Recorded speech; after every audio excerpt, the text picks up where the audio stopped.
Hello friends, welcome to Tamil recipe and beauty tips. இன்னைக்கு குக்கர்ல basmati rice வச்சு ஒரு வெஜிடபிள் பிரியாணி தாங்க நம்ம பார்க்க போறோம். வாங்க அது எப்படி செய்யறதுன்னு பார்க்கலாம்.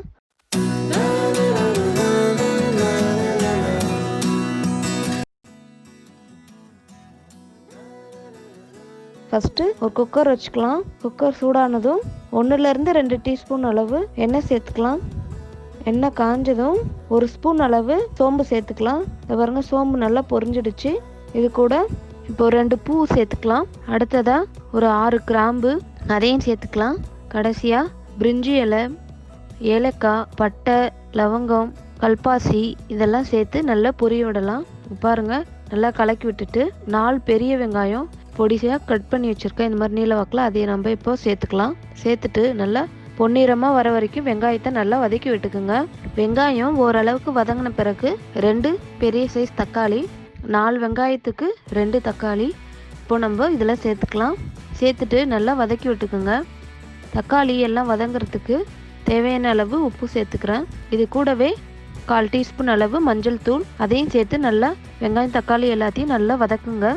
ஓரளவுக்கு வதங்கின பிறகு 1 டேபிள் ஸ்பூன் அளவு இஞ்சி பூண்டு பேஸ்ட் அதை நம்ம இப்போ சேர்த்துக்கிறேன். அதையும் சேர்த்துட்டு நல்லா வதக்கி விடுங்க. பச்சை வாசனை போகிற வரைக்கும் நல்லா வதக்கி விட்டுட்டே இருங்க. வெங்காயம் தக்காளிலாம் நல்லா வதங்கின பிறகு இப்போ நம்ம இதில் காய் சேர்த்துக்கலாம். கேரட், பீன்ஸ் இந்த மாதிரி நீல வாக்கில் கட் பண்ணி வச்சுருக்கோம் பொடியாக, அதையும் நம்ம இப்போ சேர்த்துக்கலாம். இது கூட பட்டாணியும் கொஞ்சமாக சேர்த்துக்கலாம். கடைசியாக மீன் மேக்கர் ஒரு 5 நிமிஷம் சுடு தண்ணியில் போட்டு வச்சுருந்து அதை அந்த தண்ணியை பிழிஞ்சிட்டு இதில் நான் இப்போ சேர்த்துக்கிறேன். கடைசியாக புதினா கொத்தமல்லி தழை கொஞ்சமாக தூவி விட்டுக்குங்க. இது எல்லாத்தையும் நல்லா மிக்ஸ் பண்ணிக்கோங்க. நல்லா மிக்ஸ் பண்ணிவிட்டு இப்போ நம்ம இதில் மசாலா சேர்த்துக்கலாம். 1/4 டீஸ்பூன் அளவு சில்லி பவுடர், 1 டீஸ்பூன் அளவு மல்லித்தூள், கடைசியாக 1 டீஸ்பூன் அளவு சீரகத்தூள். அவ்வளோதாங்க.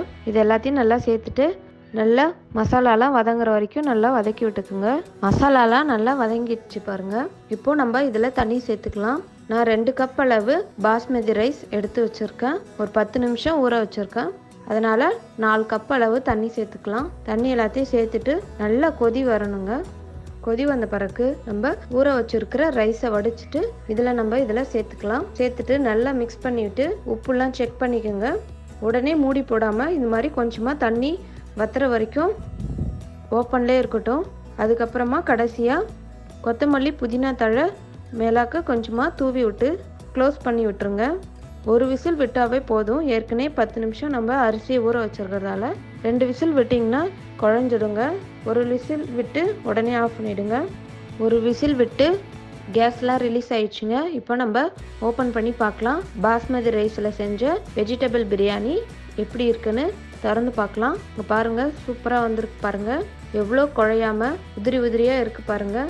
ரொம்பவே வாசனையும் அட்டகாசமாக வருதுங்க. இதே அளவுகளோட நீங்களும் உங்கள் வீட்டில் கண்டிப்பாக ட்ரை பண்ணி பாருங்கள். இந்த வீடியோ உங்களுக்கு பிடிச்சிருந்தா லைக் பண்ணுங்கள், ஷேர் பண்ணுங்கள், கமெண்ட் பண்ணுங்கள். Tamil recipe and beauty tips சேனலுக்கு சப்ஸ்கிரைப் பண்ணுங்கள். பக்கத்தில் இருக்கிற பெல் ஐக்கானையும் கிளிக் பண்ணுங்கள். அப்போ தான் நாங்கள் போடுற எல்லா வீடியோவும் உங்களுக்கு வந்து சேரும். தேங்க்ஸ் ஃபார் வாட்சிங் தி வீடியோ.